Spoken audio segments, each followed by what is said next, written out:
गाजियाबाद को है तो जानी नहीं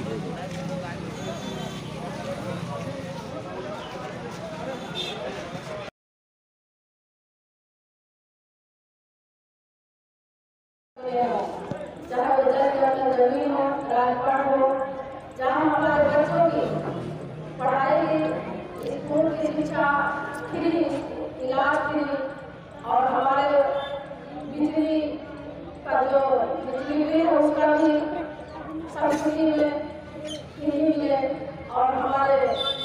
सभी संस्थाओं में सभी चीज़ों में हक अधिकार उस संविधान में मिले हुए हैं। लेकिन वो अधिकार आज तक की जो देश और प्रदेश की सरकारें हैं वो अधिकार लागू नहीं हुए हैं।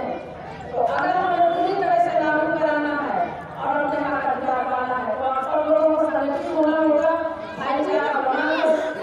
जन अधिकार पार्टी के साथ मिलकर अपने मताधिकार का सही उपयोग करके जन अधिकार पार्टी और उसके साथ सहयोगी पार्टी साथ में मिलकर जब एकजुट होकर अपनी सरकार बनाएंगे तभी अपने बच्चों के हक अधिकार सुरक्षित कर पाएंगे। तो मेरा आप सब लोगों से यही अनुरोध है। जय संविधान, धन्यवाद, जय जय। अगर हम चाहते हैं कि हमारे बच्चों को फ्री शिक्षा मिले,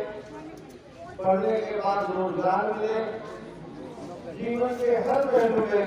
हमारे बेटे और बेटी को आगे बढ़ने का मौका मिले, तो ये हम गरीब और कमजोर लोग हैं, जातियों से बचे हुए लोग हैं, उनको सबको इकट्ठा होकर के आपस में प्रेम व्यवहार करके भाईचारा बना करके अपने वोट का एक जगह इस्तेमाल करेंगे। और जब वोट का एक जगह इस्तेमाल करेंगे, गरीब की पार्टी के लिए, किसान की पार्टी के लिए, मजदूर की पार्टी के लिए, जब गरीब और कमजोर की किसान की पार्टी जीत करके जाएगी, क्योंकि वो जब जीतेगी तो उसे पता है किसान का दर्द कैसा होता है, गरीब का दर्द कैसा होता है, तो निश्चित तौर पर वो गरीब और कमजोर के लिए बात करें। इसलिए आप लोग कहने के लिए आए, आप लोग भाईचारा बना करके जो आपकी अपनी पार्टी है जन अधिकार पार्टी, और जन अधिकार पार्टी का जिसके साथ भी समझौता होता है, जिसके साथ भी जाती है जन अधिकार पार्टी, उसके साथ वालों को चुनाव जिता करके जब आप अपने यहाँ से भेजेंगे तो हमारी समस्याओं का समाधान होगा। संविधान को लागू 75 साल हो गए,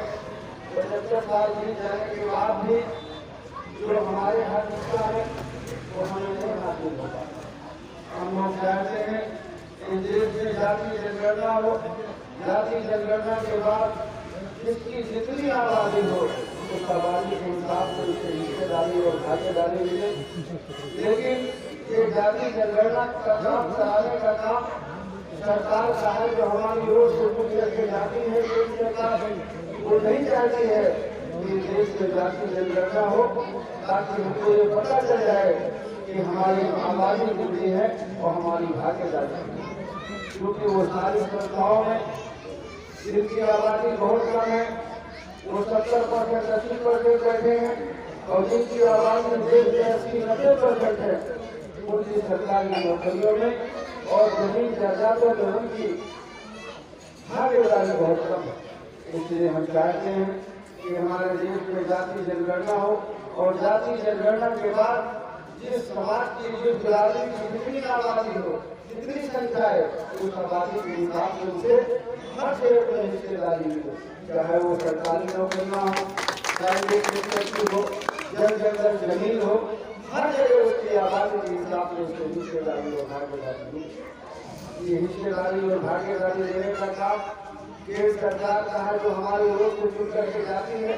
इसलिए हम आप लोगों के बीच में निकले हैं कि अगर हमें संविधान को बचाना है और भागीदारी लेना है तो हमें भाईचारा बना के अपने वोट का इस्तेमाल एक जगह करना होगा, तभी हमारी समस्याओं का समाधान होगा। बहुत बहुत धन्यवाद। हमारे लोगों के काफी घर लगाए गए, दिए गए, उसके बाद 14-15 सालों बाद हमारे नेताजी ने, यादव जी ने आप लोगों की मदद की, और उसके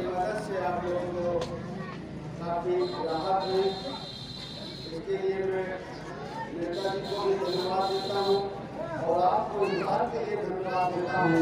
कि आपने हमेशा अपने वचन का पालन किया और जब तक ये रहे और आज भी आप उनके साथ हैं। ये बहुत अच्छी बात है कि इन्होंने आपकी मदद की, आप उनके साथ हमेशा रहे। आज मैं जौनपुर से